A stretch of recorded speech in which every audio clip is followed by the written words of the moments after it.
ကမ္ဘာရွှေဈေးကွက်သုံးသက်ချက်လေးမျှဝေပါဖြစ်ပါတယ်ဧပြီလ18ရက်နေ့2026မှာ New York Session မှာကမ္ဘာရွှေဈေးကွက်က technical analysis အရာဘယ်ဘက်ချမ်းအားတာမလဲပေါ့နော်ကျွန်တော်မျှဝေပေးမှာဖြစ်ပါတယ်ဆိုတော့ကျွန်တော်ဒီနေ့သုံးသက်ချက်လေးကြည့်လိုက်ကြရအောင်ဗျာ U1 အရာကြည့်မယ်ဆိုရင်တော့လက်ရှိပေါ့နော်ဒီ market structure က inverted head and shoulder structure ကိုအားယူနေတယ်ဆိုတော့4650ကို break မှာနော်ဒီမှာ4650ဈေးတိုင်းကို break မှာဆလာသမားတွေကလိုက်ရအောင် PPU 4100 4300ပတ်ချလေးထားလို့ရတယ်နော်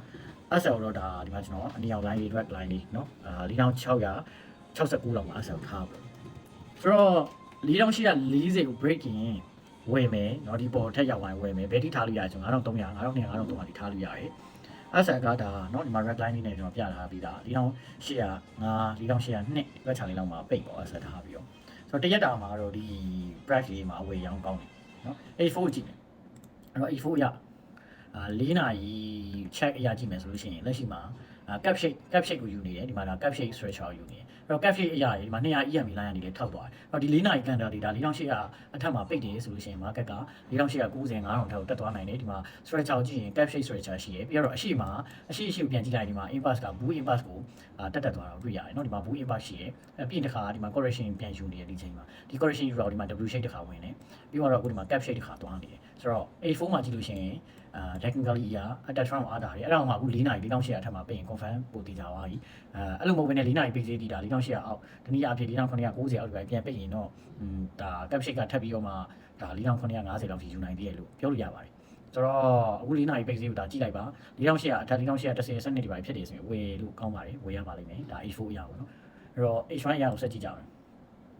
နော်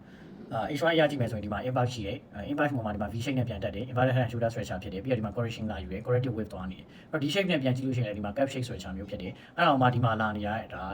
ဒီမှာ pattern လေးတစ်ခုတွေ့ရမယ်အဲ့ဒါအရှိမပြန်ကြည့်လိုက်တော့ဒီမှာ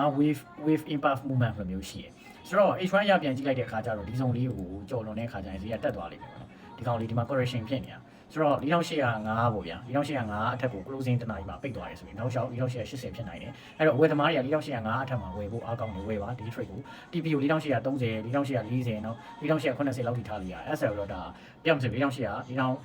4995ပတ်ချလေးပေါ့နော်ထားပေါ့လေးဆိုင်ပြီးတော့ကိုက်နေအောင်လေးလုပ်ပေါ့နော်1 show 3လောက်နေဆိုတော့နောက်တစ်ခုကတော့ထပ်ပြီးတော့5 minute လောက်ကိုကြည့်မယ်နော်5 minute လောက်ကိုကြည့်တဲ့အခါကျတော့ဒီမှာ correction တောက်လျှောက်သွားနေတယ် corrective wave ပဲတောက်လျှောက်သွားနေတယ်ဒီမှာ V shape နဲ့တက်တယ်နော်လုံးဝ V shape နဲ့ဒီမှာအကြအောက်လာပြီးတော့လုံးဝကျိုးယူတော့200 EMA လေးအောက်ကိုရောက်သွားဒါပေမဲ့တိုးတော့ချက်ချင်း V shape နဲ့ပြန်တက်တယ်လုံးဝ impact ကြီးရယ်နော်ပြီးတော့ correction ပဲတောက်လျှောက်ယူနေတာအခု15 မိနစ်မှာsorry အခု5 မိနစ်မှာဒီ4.93 4800ကိုဖောက်သွားတယ်အဲ့တော့အခုဒီမှာအားရပါတော့အခုအားအရာ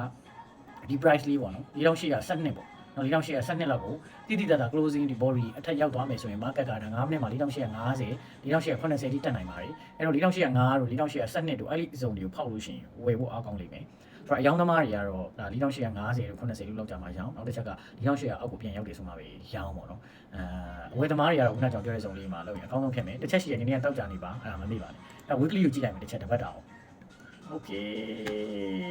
တစ်ပတ်တာကိုကြည့်လိုက်မယ်ကျွန်တော်တပတ်တာမှာเนาะဒီမှာပင်ပါပြီးတော့တောက်လျှောက်ကျွန်တော်ဒီဟာတော့လည်းပြောရတယ် live stream လေးပါပေါ့နော်ကျွန်တော် YouTube live stream လည်းပြန်ကြည့်လို့ရတယ်ပင်ပါပြီးဒီမှာဘူးလေးဖြစ်သွားရ flying ပြီးအဲ့တော့အခုလက်ရှိထိပေါ့နော် structure အရာသူဒီ9000လောက်ကိုအားယူနေတယ်ကြားမယ်ဆိုရင်တော့သူကလာပြီးတော့9000လောက်ကိုအားယူပြီးတော့မှ head